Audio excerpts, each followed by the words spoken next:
Here I've got Samsung Galaxy Note 10 Plus, and let me show you how to activate safe mode on the following device.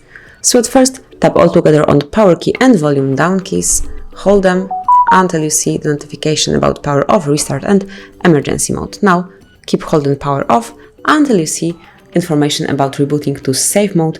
So in this mode, downloaded apps will be temporarily disabled to help you troubleshoot your phone. Simply click on safe mode and wait a couple of seconds until you are in this super mode.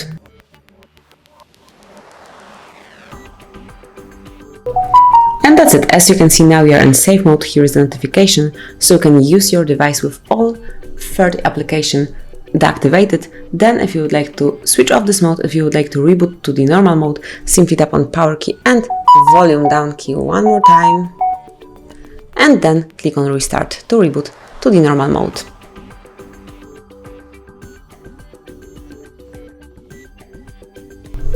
And that's it. As you can see, now we are in the standard mode with all applications active, so you can use it fully. So thank you for watching. Please subscribe our channel and leave the thumbs up.